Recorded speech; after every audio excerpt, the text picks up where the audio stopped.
चलिए तो आज सीधे मुद्दे पर आते हैं। ये रासायनिक अभिक्रियाएं एवं समीकरण चैप्टर है, क्लास 10 का है और ये केमिस्ट्री का फर्स्ट चैप्टर है। ओके, तो इसे मैं ट्राई करूंगा 30 मिनट में कंप्लीट करूं। हालांकि 130 से प्लस क्वेश्चन है, तो लेट्स ट्राई कितना जल्दी खत्म करते हैं, क्योंकि समझाना भी है। अंगूर का किण्वन, किण्वन का मतलब आप इसको रिलेट कर सकते हैं सड़ने से। कोई भी चीज देखिए सड़ता है तो टूटता है। किसी भी चीज का सड़ना मतलब बिखरना, जैसे आपका घर, कुछ भी, परिवार, जो कुछ भी, तो ये टूट रहा है। ठीक है, और फिर से जो चीज सड़ गए उसको फिर से हम रिटर्न नहीं कर सकते। तो जिसको फिर से हम रिटर्न नहीं कर सकते हैं, अगर रिटर्न कर पाए मतलब वह भौतिक अभिक्रिया है, वह भौतिक अभिक्रिया है।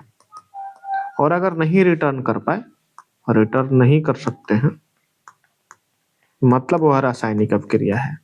क्या है? रासायनिक। कोई चीज सड़ गया, क्या फिर से उसको ताजा कर सकते हैं? पॉसिबल नहीं है। ये रासायनिक अभिक्रिया है।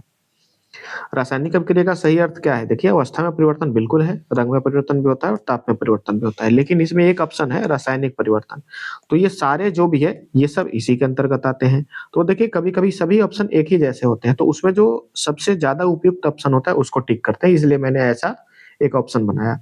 जैसे कि अवस्था परिवर्तन, बिल्कुल अवस्था में बदलाव होता है, रंग में भी बदलाव होता है और ताप में भी परिवर्तन होता है, पढ़ भी चुके हैं आप लोग क्लास में।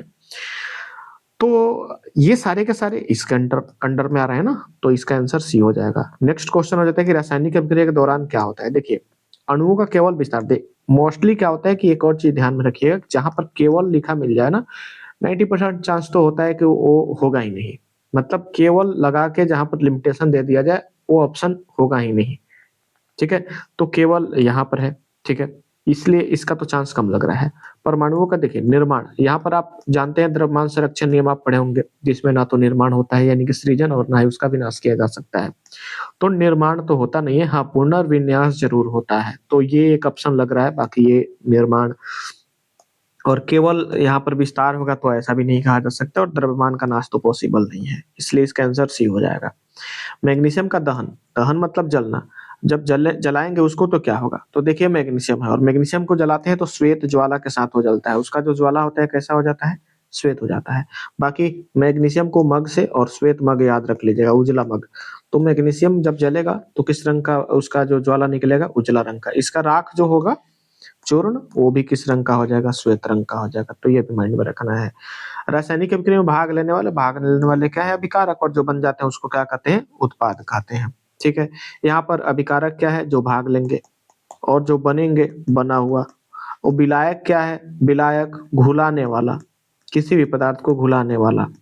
जैसे कि लिक्विड जितने भी हैं वो किसी न किसी पदार्थ को घुलाने का काम करते हैं। जैसे अगर हम चीनी और पानी की बात करें, चीनी और पानी, तो पानी घुलाएगा चीनी को, नहीं कि चीनी पानी को घुलाएगा। समझ रहे हैं? तो ये विलायक है। क्या है? विलायक है।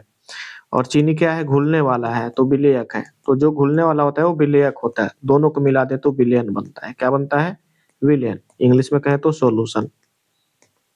ठीक है, अवक्षेप का मतलब होता है कोई हार्ड चीज, ठोस चीज, कोई ठोस चीज बने तो उसको हम अवक्षेप कहते हैं।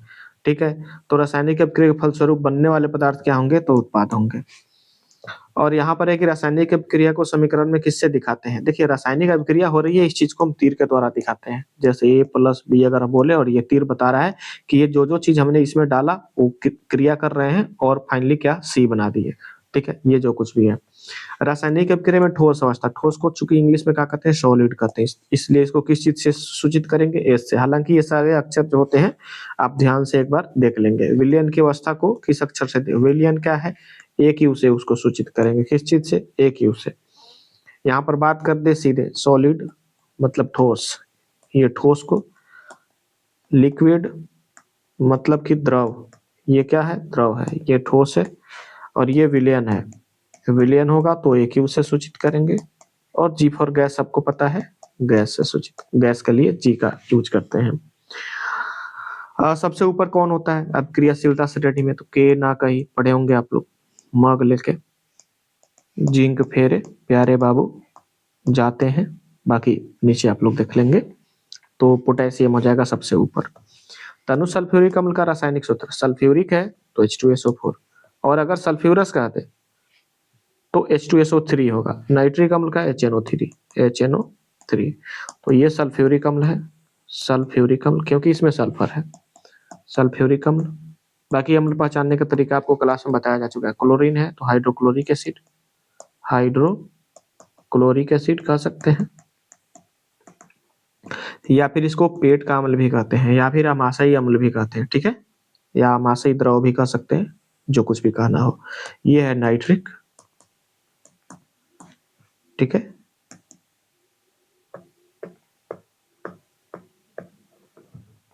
जिप्सम का आपको पता है, जिप्सम ऑलरेडी हार्ड हो चुका है तो इसमें पानी की मात्रा ज्यादा होगा। जो जो इंपॉर्टेंट है आपको बताते चल रहे हैं। ये चूना आपको पता है, ये तो पता होगा, कैल्शियम कार्बोनेट।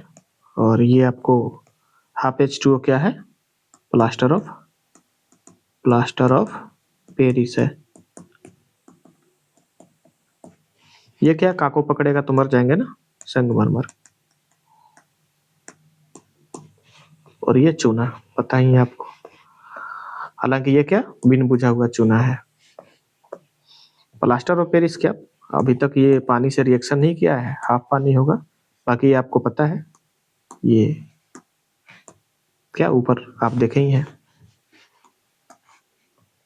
ठीक है। बाकी ये क्या चूना ही है, बट पता ही है बूझा हुआ। काको पकड़ने पर क्या होता है पता है आपको, बिन बुझा हुआ। ये क्या है, आप लोग कमेंट बॉक्स में बताएं। अभी हम लोग ऊपर देखे भी हैं, बाकी ये काको होगा तो क्या, और ये क्या है ऊपर हम लोग देख चुके हैं। बुझा हुआ चूना देख चुके हैं। और धातु जब अम्ल के साथ, हालांकि चलिए बता ही दे, बुझा हुआ है तो OH2। जब धातु अम्ल के साथ अभिक्रिया करती है तो कौन सी गैस, देखिए धातु है और अम्ल है, धातु प्लस अम्ल। हमने बताया था अम्ल है तो लवणासुर बनाएगा, और या तो हाइड्रोजन या फिर जल, दोनों में से कोई एक बनाता है। जल तभी बनाएगा जब इसको ऑक्सीजन मिले, धातु तो कोई ऑक्सीजन इसको दे नहीं रहा है, तो सिर्फ क्या बनेगा, हाइड्रोजन गैस। कार्बन डाइऑक्साइड का CO2 होता है, पता है, नाइट्रोजन को N से सूचित कर देते हैं, और ऑक्सीजन को पता है आप लोग को, संगमरमर मरना है ना काकू पकड़ने पर, ठीक है। बाकी सब आपको पता ही है। ये बिन बुझा हुआ चूना जब जल में मिलता है, देखिए बिन बुझा हुआ चूना है तो अभी बुझा नहीं है, पानी मिल गया तो बुझा हुआ हो गया, और उसमें क्या उष्मा निकलेगा, तो उष्मा छिपी है, उष्मा से सी है, यदि उष्मा लेगा, उष्मा छिपी, यदि उष्मा देगा। अवक्षेपण कोई भारी चीज बने, विस्थापन हटाना, जब कोई अधिक अभिक्रियाशील किसी कम अभिक्रियाशील धातु को उसके यौगिक से हटा दे। बेरियम सल्फेट का रंग कैसा होता है, देखिए बैरी, ठीक है। वैराग्य उसको प्राप्त होता है जो दुनिया से मुक्त हो जाता है और कैसे कपड़े पहनते हैं, श्वेत। तो बेरियम से बैरी याद रखिएगा, जिसके लिए पूरा दुनिया क्या बैर, जो पूरे दुनिया से बैर ले लिया हो, मतलब मुक्त हो गया हो। वैसे भी लोग जब मरते हैं तो श्वेत कपड़ा ही पहना के, मतलब पहना के उसको विदा किया जाता है। लेड नाइट्रेट सीसा का रंग हमने बताया था, ठीक है, कैसा हो जाएगा, पीला।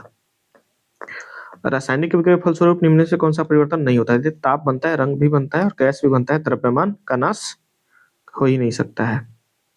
द्रव्यमान का नाश कैसे हो सकता है, कैल्शियम कार्बोनेट को गर्म करेंगे, CaCO3, जब इसको गर्म करेंगे CaO प्लस CO2, CaO और CO2। बाकी ये आपको पहले ही पढ़ चुके हैं। ये क्या बुझा हुआ, केवल CaO बनेगा तो फिर बाकी सब कहाँ जाएंगे। कौन सा संयोजन है, संयोजन में क्या होता है, दो मिलके एक बना देंगे, दो मिलके दो है, नहीं होगा, दो मिलके एक बना देंगे, अच्छा बात है, दो मिलके दो है, नहीं होगा। रासायनिक अभिक्रिया में उत्पाद को तीर के किस तरफ, देखिए उत्पाद इधर होता है, जैसे A प्लस B, तो इधर अभिकारक है, अभिकारक, और इधर उत्पाद, तो उत्पाद तीर के किधर है, दाईं तरफ, तीर के दाएं तरफ हो जाएगा। कौन सा शब्द समीकरण, तो जो शब्द में लिखा हो, इजीली है। जिंक और सल्फ्यूरिक अम्ल अभिक्रिया करके क्या बनते हैं, देखिए जिंक है और सल्फ्यूरिक अम्ल है, जिंक क्या है, धातु है, और सल्फ्यूरिक अम्ल H2SO4 क्या है, अम्ल है। तो धातु और अम्ल क्या लवणासुर बनाएगा ना, लवण प्लस हाइड्रोजन गैस। तो हाइड्रोजन इसमें से निकाल दो तो बचा क्या, ZnSO4 यानी कि जिंक सल्फेट और हाइड्रोजन गैस बनाएगा। जिंक सल्फेट देखिए किसमें है, जिंक सल्फेट यहाँ है और हाइड्रोजन गैस। अब इसमें बाकी सब आ रहा है जिंक क्लोराइड, भाई उसमें क्लोरीन था ही नहीं, सल्फ्यूरिक अम्ल है, सल्फर और जिंक, तो फिर क्लोराइड कहाँ से बनेगा और नाइट्रेट कहाँ से बनेगा। इसमें है कि कौन सल्फ्यूरस अम्ल, हमने बताया था ये सल्फ्यूरस, ऊपर ही बताया था, और अगर 4 है अंत में तो सल्फ्यूरिक, सल्फ्यूरिक, ठीक है।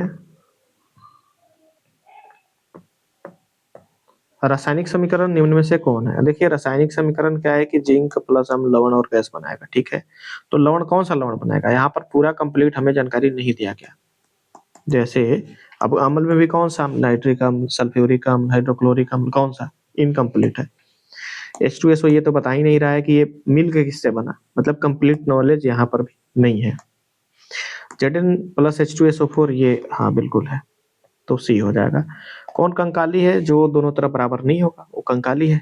जिंक एक एक, सल्फर एक सल्फर एक, ऑक्सीजन 4 और हाइड्रोजन 2 ओके है। Zn 2 2 Zn, S यहाँ पर 2 एकम 2, S यहाँ पर एक ही है, यही है। एक मिनट, सी कैसे कंकाली समीकरण, जिंक 2 सल्फर तो यहाँ एक ही है, ये भी कंकाली है बिल्कुल। सी नंबर भी देख लेते हैं। जिंक एक एक, सल्फर एक एक, ऑक्सीजन 4 और H2 ये असंतुलित नहीं, ये संतुलित है। क्या है, संतुलित है। तो फिर असंतुलित कौन सा है, ये वाला असंतुलित है। ओके। कौन सा द्रव्यमान संरक्षण के नियम को बताता है, जितना अभिकारक है उतना उत्पाद है, बिल्कुल। अभिकारकों का कुल द्रव्यमान और उत्पादों का कुल द्रव्यमान, चलिए यहाँ पर द्रव्यमान ये क्लियर कर दिया। अब यहाँ पर उत्पाद और अभिकारक क्या, परमाणु अणु क्या चीज, तो यहाँ पर कंप्लीट जानकारी नहीं दे रहा था। हमने क्या बताया, जब एक से ज्यादा समीकरण सॉरी ऑप्शन हो और लगे कि सब है, तो उसमें देखेंगे सबसे ज्यादा वैल्यूएबल कौन है। परमाणु नष्ट हो जाते हैं, नष्ट की तो बात संरक्षण में नहीं आएगा, संरक्षण कहता है कि सुरक्षित रहेगा। गैस बनने पर द्रव्यमान घटता है, बिल्कुल नहीं होगा, ये नहीं होगा, तो ये बच जाता है। रासायनिक समीकरण को संतुलित करने के लिए किस नियम का, द्रव्यमान संरक्षण नियम। संतुलित रासायनिक समीकरण से मिलने वाली सूचनाओं में कौन सा कथन गलत है, मतलब कौन कौन सी सूचना मिलती है ये तो पता है, लेकिन कौन सा है जो नहीं मिलता है, हमें गलत उठाना है। अवस्था मिल सकता है, पदार्थ का अनुपात, किस अनुपात में कौन कौन सा चीज मिलाया गया है ये मिल जाएगा। अभिक्रिया गति किस स्पीड से हो रहा है, ये तो उत्पादों की प्रकृति बिल्कुल मिलेगा। ये पहले वाले मतलब जो जो अभिकारक थे, तो उत्पाद का जो क्वालिटी है, जो प्रकृति है, नेचर है, वो अभिकारक से बिल्कुल अलग ही होगा, तो प्रकृति के बारे में डेफिनेटली बताएगा। तो सी जो है इसका आंसर हो जाएगा। गति थोड़ी ना, उसको स्पीड पकड़ना है। निम्नलिखित में मतलब कौन सा रिएक्शन आज तक आपने देखा है जिसमें वो बताया कि हाँ ये इतना स्पीड से होता है, हाँ उसकी अवस्था को देखेंगे, रंग में परिवर्तन, ठोस में परिवर्तन, कितना डाले कितना बना, ये सारी चीजें मिलेंगी। निम्न में से कौन सा रासायनिक समीकरण संतुलित है, तो चारों तरफ देख लीजिए, जो दोनों तरफ बराबर हो संतुलित है। कौन असंतुलित है देख लीजिएगा। विस्थापन, देखिए विस्थापन जो होता है वो कभी साथ में नहीं होगा, ठीक है, द्विविस्थापन होता तो साथ में होता।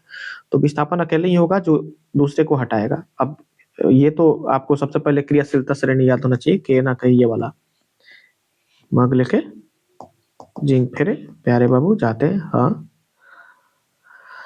हाँ जो भी है। तो देखिए जिंक यहाँ से क्या किया, सल्फर सल्फेट में आके खुद मिल गया और कॉपर को विस्थापित कर दिया। बाकी यहाँ पर दो दो है, पॉसिबल नहीं है, यहाँ पर एकल टूट रही है तो वियोजन है, तो इसका आंसर बी हो जाएगा। निम्न में कौन सा गलत विस्थापन अभिक्रिया है, कौन सा गलत विस्थापन अभिक्रिया है, आयरन और कॉपर, कॉपर और जिंक, जिंक और हाइड्रोजन। अच्छा देखिए इसका यही होगा कि के ना कहीं वाला याद रखिएगा, वहां से समझ में आ जाएगा कि देखिए कॉपर क्या है, के ना कहीं जिंक लेके, सॉरी के ना कहीं मग लेके जिंक फेरे प्यारे बाबू जाते हैं, हाँ उ कुत्ती। तो जिंक बहुत ऊपर है और जिंक को क्या कॉपर हटा पाएगा, यहाँ पर कॉपर क्या किया, जिंक को हटा के खुद CuSO4 हो रहा है, ये गलत है, ठीक है। तो ये वाला कंसेप्ट यहाँ पर काम करने वाला है। रासायनिक अभिक्रिया में द्रव अवस्था को, द्रव क्या ये तो ऊपर ही बताती है, STP standard temperature and pressure ऊपर ही सही है। यहाँ पर एंड भी लग सकता है तो गलत नहीं होगा, स्टैंडर्ड टेम्परेचर एंड प्रेशर। फिर यहाँ पर है एटीपी, एडेनोसिन ट्राइफॉस्फेट, यही होगा एडिनोसिन ट्राइफॉस्फेट, याद रख लीजिएगा। एडीपी एडिनोसिन डाइफॉस्फेट, डाइऑक्साइड नहीं, ये होगा एडिनोसिन डाइफॉस्फेट, एडीपी का। LPG liquefied petroleum gas.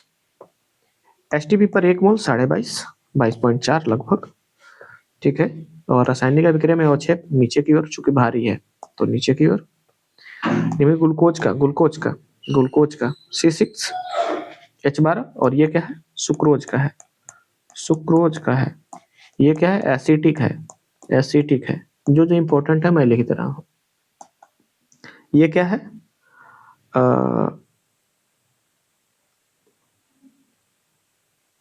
Benzene है, क्या है, बेंजीन है। एक बार कंफर्म हो लेंगे लोग। वैसे खाने वाला सोडा नाको नहीं खाना चाहिए, नाको, ये मैंने आपको ट्रिक बताया था, नाको ना खाओ, नाको, ठीक है। बाकी ये क्या है, ये क्या है, आप कमेंट पे अपना कर देंगे, ठीक है। ये क्या है, खाने वाला सोडा, और ये धोने वाला सोडा, धोने वाला। और ये क्या है, सोडियम हाइड्रोक्साइड, और ये sodium chloride, sodium hydroxide NaOH, ठीक है, जरूर बताएंगे आप लोग। NaCl क्या है, सिंपल, नाक में पता ही है, नमक, जो भी है। NaOH कमेंट करें। धोने का सोडा 10H2O, पानी सबसे पहले ज्यादा यही दिख रहा है, क्योंकि धोने का नाको, मैंने ऊपर बताया था, नाको, धोने का नाको, यहाँ पर पानी भी इसके साथ है, धोने का काम स्टार्ट। ये खाने वाला, बाकी सारी चीजें आप लोग देख लेंगे। ब्यूटरिक, देखिए एक याद रखिएगा, मेथ आगे के चैप्टर में भी काम देगा, याद कर ही लीजिएगा, इससे रिलेटेड हम एग्जाम में देंगे क्वेश्चन। मेथ, एथ, प्रोप, ब्यूट, पेंट, हेक्स, इतना याद रखिएगा, 1 2 3 4 5 6। यहाँ पर ब्यूटरिक है ना, ब्यूट कितना पर आ रहा है, 1 2 3 4, 4 पर। तो 4 जिसमें कार्बन हो जोड़ लीजिए, 3 और 1 4, 1 है 2 है और 1 3 है, 1 है और 1 2 है, समझ में आ गया। तो ये नाम से ना, ये जैसे मेथ है, एथ है, प्रोप है, ब्यूटेरिक, तो ब्यूटेरिक है मतलब उसमें कार्बन, ये जो संख्या है ना जिस नंबर पर ये आ रहा है, 1 2 3 4 5 6, तो ब्यूटेरिक मतलब उसमें 4 कार्बन होंगे, ये कार्बन की संख्या है, कार्बन की संख्या, ठीक है ना। जैसे एथ से ही एसिटिक होता है, एसिटिक, एथ से एसिटिक, एसिटिक मतलब कितना कार्बन होगा, 2 होगा। तो ये 1 और 2 कार्बन है, ये एसिटिक है। ये क्या है, ब्यूटेरिक है, ब्यूटेरिक भी कहा जाता है उसको, ठीक है। यहाँ पर क्या है, एक है मेथेनोइक अम्ल, क्या, मेथेनोइक अम्ल, मेथेनोइक अम्ल है। यहाँ पर कार्बन 2 और 1 3, 3 पर क्या है, प्रोप, तो इसको क्या कहेंगे, प्रोपेनोइक अम्ल। कौन सा अम्ल, प्रोपेनोइक अम्ल। नहीं समझ में आया, फिर से वीडियो को थोड़ा 10-15 सेकंड पीछे कीजिए और फिर से देखिए 3 बार 4 बार। ऊष्मा छेपी, जिसमें ऊष्मा बनेगा, कैल्शियम कार्बोनेट टूटने पर कार्बन डाइऑक्साइड बन रहा है, और कार्बन डाइऑक्साइड गर्म हवा है, आपको पता है, इसलिए ये क्या है, ऊष्मा छेपी है, ऊष्मा छेपी, सॉरी ऊष्मा शोषी है जी। 1 मिनट, इसको तोड़ने के लिए हमें ऊष्मा देनी पड़ती है। जब यहाँ पर चूना है और ये क्या है, पानी, चूना पानी मिलाते हैं तो वो गर्म होता है, ये ऊष्मा छेपी है, ऊष्मा छेपी। ये वियोजन है, 1 टूट के 2 हो रहे हैं, ये प्रकाश संश्लेषण है, A नंबर, हाँ ठीक है, ये टिक नहीं लगाए हैं, ये ऊष्मा छेपी है। निम्नलिखित कौन सा ऊष्मा शोषी अभिक्रिया है, तो देखिए ऊष्मा शोषी मतलब जो ऊष्मा लेगा, ऊष्मा जो लेगा, ये ऊष्मा छेपी है, ऊष्मा छेपी। यहाँ भी ऊष्मा बनता है, कैल्शियम कार्बोनेट का ऊष्मीय वियोजन, मतलब ऊष्मा देकर इसको तोड़ रहे हैं, वियोजन माने तोड़ना, ऊष्मा दे के तोड़ रहे हैं, तो यही क्या है, ऊष्मा शोषी है, C नंबर। कौन ऊष्मीय वियोजन है, उसमें कारण जो टूटेगा, ये है। कौन प्रकाश संयोजन अभिक्रिया, प्रकाश वाला प्रकाश होगा, तो इजी है। निम्न कौन सा उत्क्रमणीय, उत्क्रमणीय का यही पहचान है, उत्क्रमणीय। उत्प्रेरक जो उसकी गति को बढ़ा सकता है, उत्प्रेरक का काम यही है कि वो उसकी गति बढ़ाए, लेकिन खुद क्या रहेगा, अपरिवर्तित, खुद बदलेगा नहीं बट रिएक्शन की गति को बढ़ा देगा। सांद्र का मतलब क्या होता है, गाढ़ा, कम मात्रा में। विलायक मतलब घुलाने वाला, तो ये ज्यादा नहीं चाहिए, विलेय ज्यादा चाहिए। मतलब विलायक क्या है, पानी जो घुलाएगा, विलेय क्या है, चीनी। तो अगर सांद्र का मतलब क्या होता है, गाढ़ा, आपको किसी चीज को गाढ़ा करना है तो पानी ज्यादा डालिएगा या चीनी, चीनी डालेंगे, समझ ही रहे हैं। तनु का मतलब होगा पतला, पतला करने के लिए हम पानी ज्यादा डालेंगे कि चीनी, पानी ज्यादा डालेंगे। अधिक विलायक का हो जाएगा, अधिक विलायक, बी। कौन धातु है, लोहा। कौन अधातु है, सल्फर। कौन संयोजन अभिक्रिया नहीं है, संयोजन जो दो मिलके एक होते हैं, दो मिलके एक होते हैं, दो मिलके एक होते हैं, सी। कौन संयोजन अभिक्रिया है, दो मिलके एक होना चाहिए, नहीं, दो एक ही है, दो मिलके एक होना चाहिए, सी। चूने का quick lime, quick lime, quick lime मतलब सूखा चूना, सूखा चूना, सीओ। दीवारों की सफेदी पर, दीवारों की सफेदी, दीवारों की सफेदी पर के लिए सही रासायनिक समीकरण क्या है। देखिए, दीवारों की सफेदी करेंगे तो एक तो भैया COH2 होगा, पानी होगा, सॉरी चूना है, और उसमें क्या मिला देंगे हम, पानी मिला देंगे। तो कुल मिलाकर के कार्बन डाइऑक्साइड गर्म हवा है, गर्म हवा उसको सुखाने का काम करेगी। ये चूना पानी हो गया, मतलब पहले हम चूना पानी को मिलाएंगे तभी पुताई करेंगे, जब पुताई करेंगे तो उसको सूखना चाहिए तभी लाइट उठाएगा, सूखने के लिए गर्म हवा चाहिए, और गर्म हवा कौन, कार्बन डाइऑक्साइड देता है। तो ये इसका सही है। ये क्या है, ये पानी ज्यादा है ना, क्या है ये, जिप्सम है। काको क्या, संगमरमर है। विघटन, सड़ना, सड़ेगा तो क्या है, संयोजन नहीं होगा, विस्थापन नहीं होगा, वियोजन, हाँ बिल्कुल, टूटता है, कोई भी चीज सड़ता है मतलब टूटता है। कार्बन मोनोऑक्साइड में, मोनोऑक्साइड मतलब ऑक्सीजन एक, मोनो मतलब एक होता है, ऑक्सीजन कितने हो जाएंगे, एक हो जाएंगे। विद्युतीय वियोजन, जल में विद्युत यानी कि करंट पास करा दो, विद्युतीय वियोजन है। सिल्वर क्लोराइड पर सूर्य का प्रकाश पड़ने से कौन सा उत्पाद बनते हैं। सिल्वर है और क्लोराइड है, सूर्य का प्रकाश आएगा तो उसमें ये वियोजन होगा, सॉरी ये प्रकाश वियोजन होगा, तो सिल्वर और क्लोरीन ये तो बनेगा। जब वही है तो वही ना बनेगा जी। फोटोग्राफी में किसका इस्तेमाल होता है, सिल्वर क्लोराइड, अभी हम लोग ऊपर देखे, सिल्वर क्लोराइड, याद रखिएगा, सिल्वर नाइट्रेट कभी मत मार दीजिएगा, या फिर सिल्वर ब्रोमाइड मत मारिए दीजिएगा, सिल्वर ब्रोमाइड क्लोराइड याद रखिएगा। कौन सा प्रकाश रासायनिक अभिक्रिया का उदाहरण नहीं है, कौन सा नहीं है, देखिए ये प्रकाश के कारण हो रहा है, और ये सिल्वर क्लोराइड अभी हमने बात किया कि वो टूट के Ag और Cl में बढ़ता है, तो ये है फोटोग्राफी सूर्य से मतलब प्रकाश से ही होता है, तो बच गया ये ऊष्मा के द्वारा अपघटन हो रहा है, तो इसमें प्रकाश का कोई मतलब नहीं बनता है।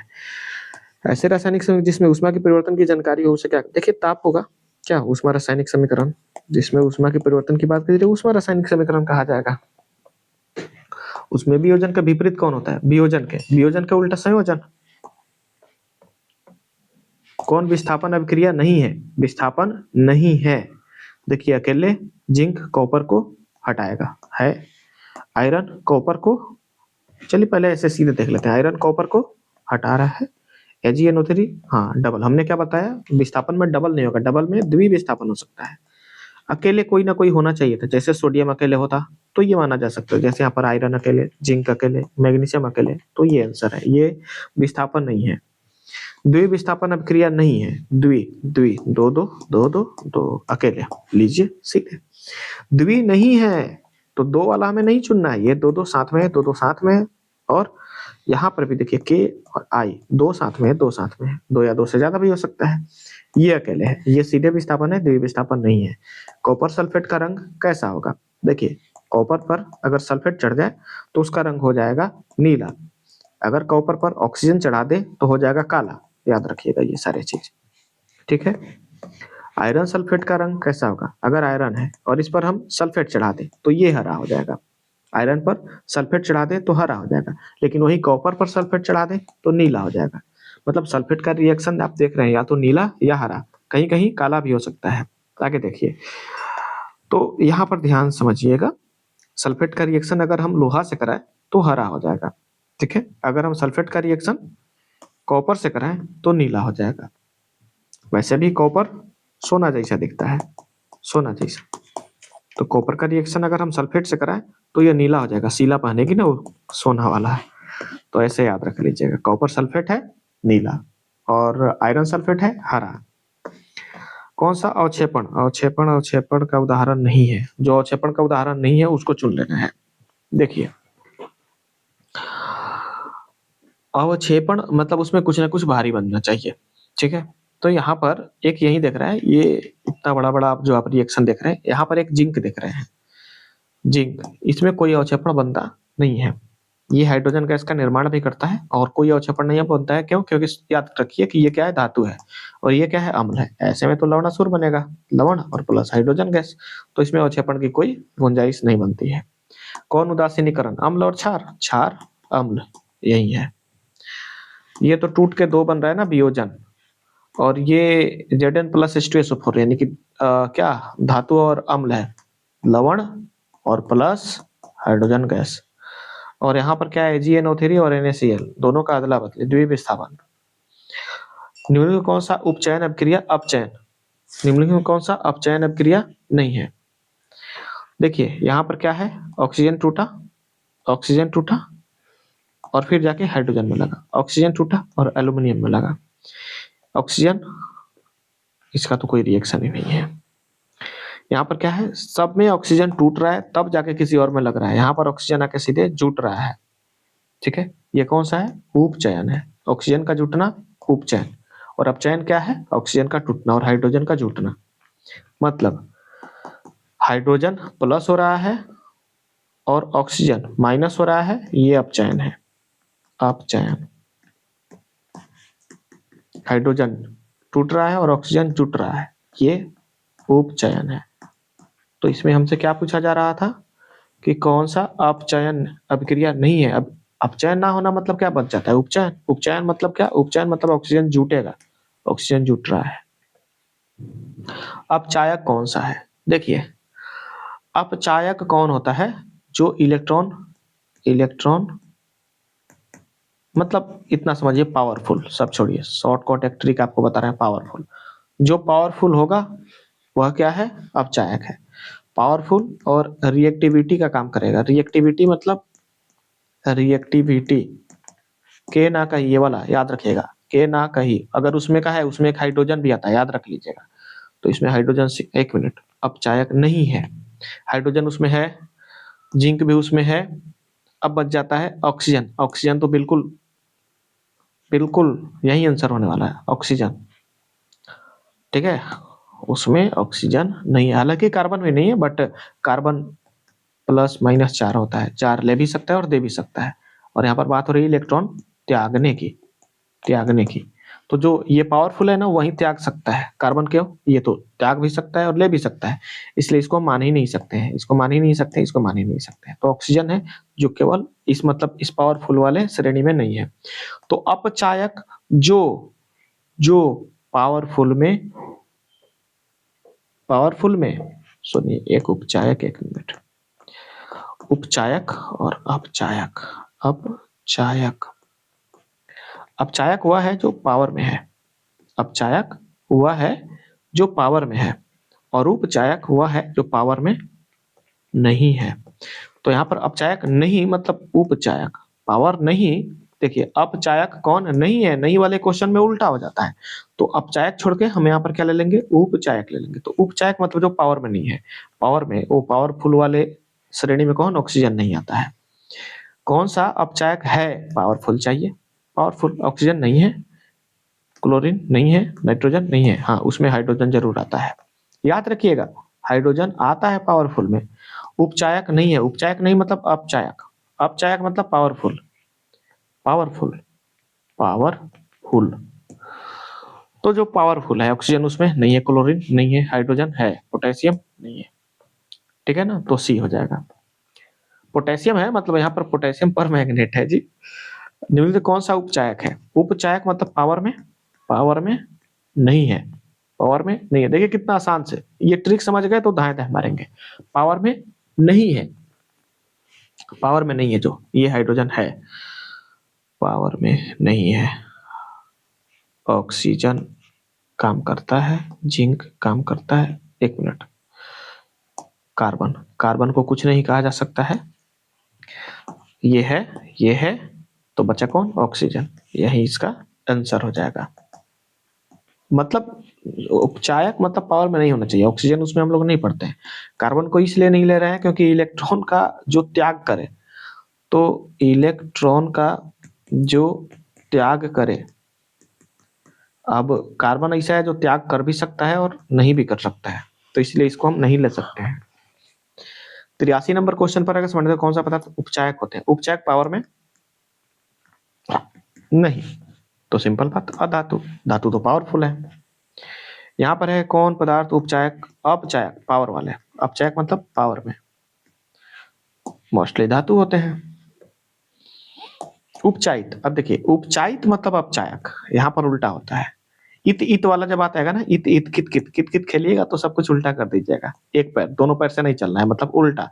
हम दो पैर वाला प्राणी होके एक पैर वाले से चल रहे हैं, उल्टा काम कर रहे हैं ना, तो ये इत इत मतलब कित कित, अगर कित कित खेल रहे हैं तो उल्टा कीजिएगा। उपचायित है तो हम इसको अपचायक मानेंगे, और अगर अपचायित है, अपचायित, तो उसको हम उपचायक मानेंगे, उपचायक। और अपचायक मतलब पावर वाला, और उपचायक मतलब पावर वाला नहीं होना चाहिए, नहीं, ठीक है। तो यहाँ पर क्या करें, कौन उपचायित हो रहा है? उपचायित मतलब अपचायक मतलब पावर वाला खोजिए, पावर वाला। देखिए जिंक है, कॉपर है, एजी है और Fe3 है। ध्यान सुनिएगा, जिंक, एक और चीज हमने बताया था, जो पावर वाला है वो किसी को पैसा देता है, इलेक्ट्रॉन देगा, इलेक्ट्रॉन का त्याग करेगा, ले भाई पकड़ो तुम भी यूज करो, तो इलेक्ट्रॉन जो दे। यहाँ पर क्या किया, 2 प्लस हो रहा है, कितना प्लस? प्लस का मतलब क्या? देना। यहाँ पर कुछ नहीं, जीरो है, यहाँ पर 2 प्लस हो गया, मतलब ध्यान से थोड़ा समझिएगा, यहाँ पर ना कुछ लिया ना कुछ, ना लिया ना दिया, कुछ नहीं। यहाँ पर ये क्या कर रहा है, दिया, तभी प्लस बनाया, क्योंकि हम किसी से लेते हैं तो कर्ज लेते हैं, धन नहीं लेते हैं। जो देता है वो धन बनाता है, तो ये धन बनाया मतलब दिया, ये धन में था अब जीरो हो गया। बताइए, इसके पास धन था अब ये जीरो हो गया, मतलब किसी का कर्ज जोड़ लिया, कर्ज में चला गया। ये भी प्लस से जीरो हो जाता है, कर्ज हो गया। ये भी 3 रुपया, इसके पास 3 लाख था, आज 2 लाख है, क्या? कर्ज में गया, यानी कि माइनस में गया। समझ में आ रहा है ना? इसके पास जीरो था, 2 लाख हो गया, बढ़ा ये, तो बढ़ा पावर में है। घटा क्या हुआ, पावर में नहीं है, घटा मतलब पावर में नहीं है। 2 लाख था, 0 लाख हो गया, घाटा। 1 लाख था, 0 लाख है, घाटा। 3 लाख था, 2 लाख हो गया, घाटा। समझ में आया? फिर से 2 बार 3 बार इसको पीछे से मतलब 10 सेकंड 15 सेकंड, जितना सेकंड का ये मतलब इसमें ये कन्वर्सेशन चला है उसको पीछे कीजिए और देखिए 3 बार 4 बार, डेफिनेटली आप इसके मास्टर हो जाइएगा। कौन उपचायित? उपचायित मतलब अपचायक, अपचायक। अब नहीं कह रहा है मतलब उपचायक, उल्टा कीजिए, उपचायक। उपचायक मतलब पावर में नहीं है, पावर में नहीं है। पावर में नहीं होना मतलब ये पावर में क्यों है? क्योंकि ये घाटे में जा रहा है, घाटे में जा रहा है, घाटे में जा रहा है। देखिए इसके पास 0 लाख था, 2 लाख हो गया, प्लस में है ये। जीरो था, 2 लाख हो गया, प्लस में है ये। 2 लाख था, अब जीरो में आ गया, ये घाटे में गया। ये जीरो था, 2 लाख हो गया, ये फायदा में है। तो इसलिए इसका आंसर कौन हो जाएगा? सी हो जाएगा, जो घाटे में जाएगा। इसको ना एक बार पीछे से देखिए, इसके मास्टर हो जाइएगा आप लोग। निम्नलिखित में कौन से संरक्षण संचारण, क्या संरक्षण नियम अभिक्रिया नहीं है? संरक्षण, द्रव्यमान संरक्षण है, ऊर्जा संरक्षण है, परमाणु संरक्षण और आयतन संरक्षण। देखिए आयतन संरक्षण,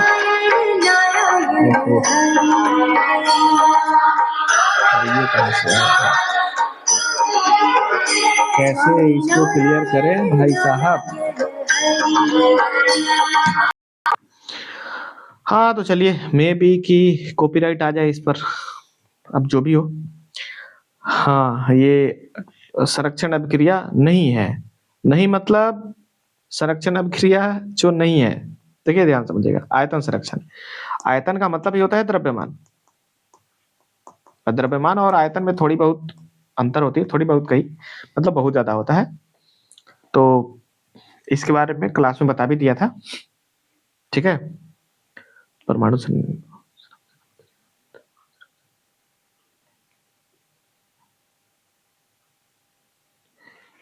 सी और डी दोनों, ये दोनों को माइंड में रखिएगा, दोनों हो सकता है।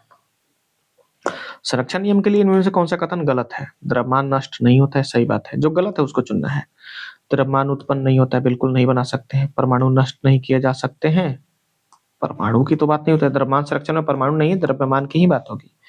अभिकारकों का द्रव्यमान जितना होगा उतना ही उत्पाद का द्रव्यमान होगा, बिल्कुल ये सही, ये सही, ये सही, यही गलत है। तो जो गलत था वही चुनना था। 89 नंबर क्वेश्चन, संक्षारण अपक्रिया से, देखिए धातु का गलना नहीं, धातु वायु जल धीरे धीरे नष्ट होना, हाँ नष्ट होना ये लग रहा है। धातु का नष्ट होना ही क्या है? संक्षारण है, जंग लगना। लोहे में जंग लगना किस प्रकार का संक्षारण है?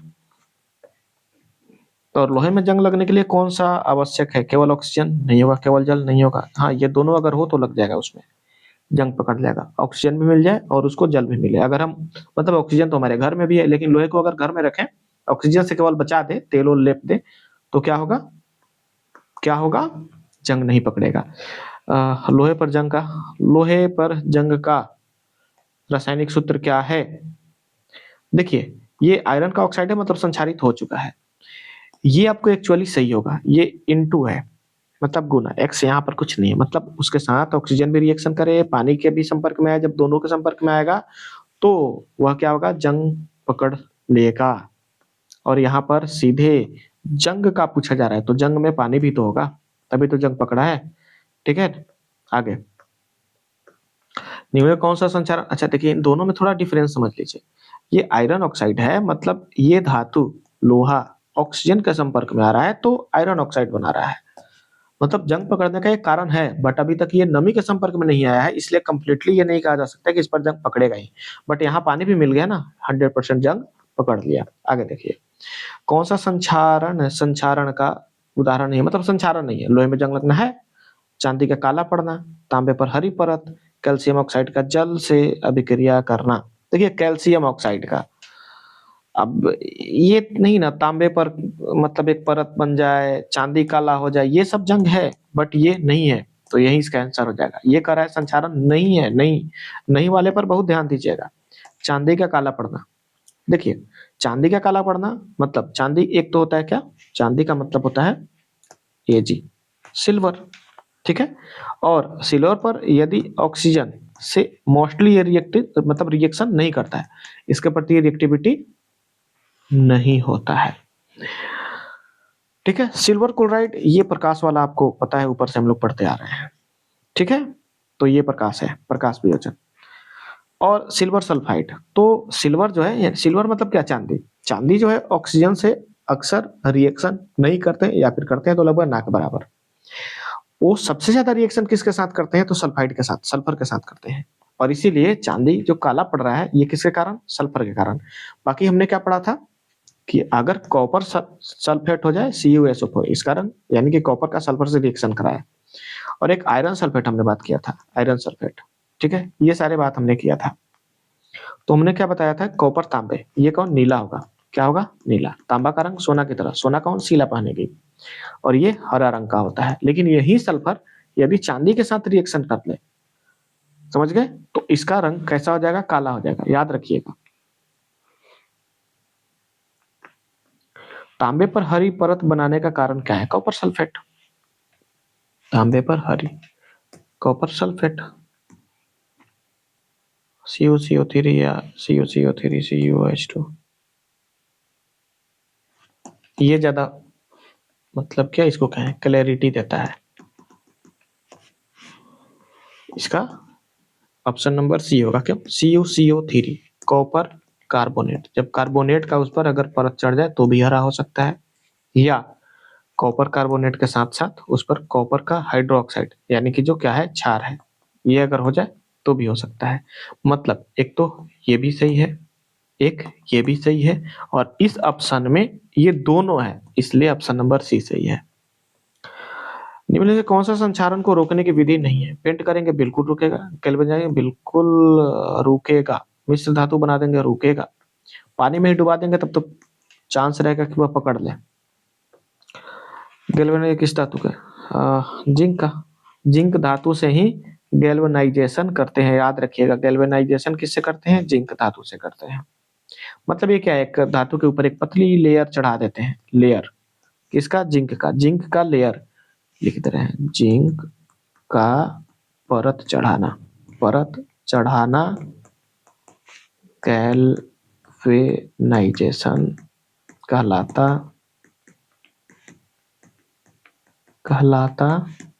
है। आगे संक्षारण क्या है? संक्षारण धीमी होती है, अचानक से थोड़ी ना पकड़ लेगा। विकृत गंधी तक कौन सी शर्त जरूरी नहीं है? देखिए ऑक्सीजन तो बिल्कुल खराब हो जाएगा।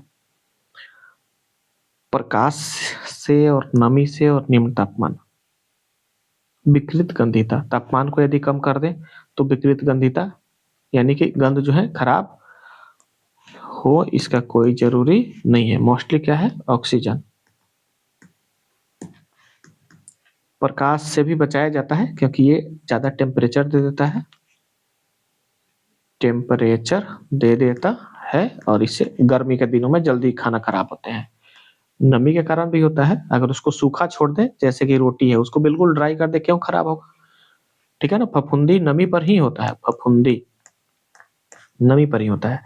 निम्न तापमान, अगर तापमान को कम रखेंगे तो खराब होगा ही नहीं, और इसीलिए तो फ्रिज वगैरह का इस्तेमाल करते हैं। खराब नहीं होगा मतलब जल्दी, अब कभी नहीं होगा ऐसा पॉसिबल नहीं है। BHA butylated hydroxyl acid, butylated hydro anisole, यही है ब्यूटिलेटेड हाइड्रो अल्कोहल नहीं, ये B number butylated hydroxy anisole. यहाँ पर है BHT टोलुइन, ये है। टॉलरेंस नहीं होता है, टोलुइन होता है। तो यहाँ पर क्या है? हाइड्रोकार्बन हाइड्रोजन, ये होगा।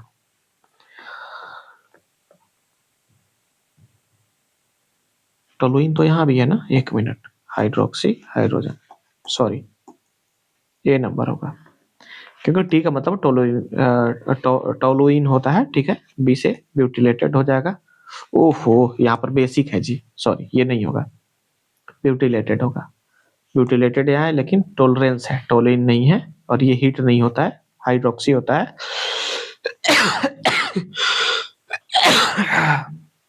एक मिनट एक मिनट,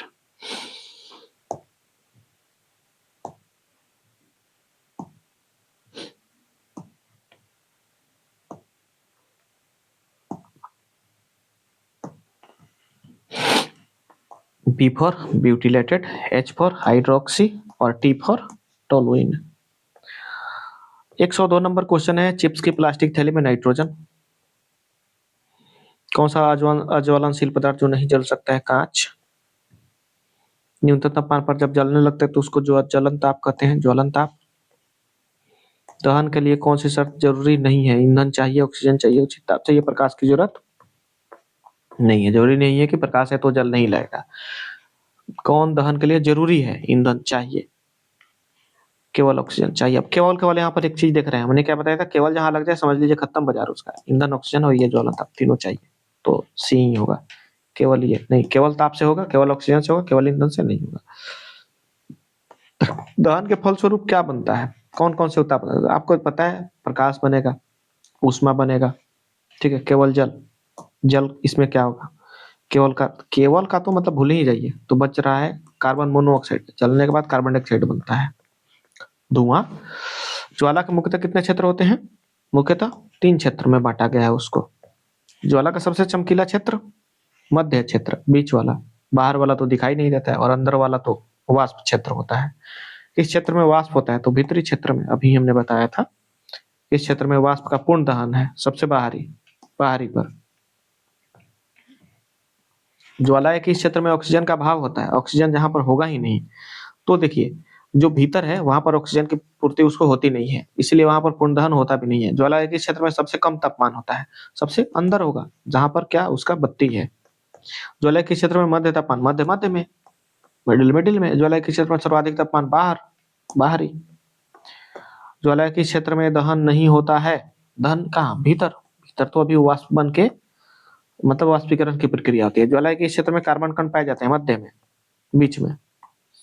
एलपीजी गैस रिसाव पहचानने के लिए मरकैप्टन, इथाइल मरकैप्टन। कौन सही रेडॉक्स रिएक्शन? कौन सा इसमें से रेडॉक्स? रेडॉक्स का मतलब क्या होता है? रिडक्शन प्लस ऑक्सीडेशन, दोनों साथ साथ हो। तो बाकी सब छोड़िए, रिडक्शन और ऑक्सीडेशन दोनों हो, रेडॉक्स अभिक्रिया है। जिंक, ये तो AgNO3 NOH, रेडॉक्स रिएक्शन मतलब रिडक्शन भी हो और ऑक्सीडेशन भी हो।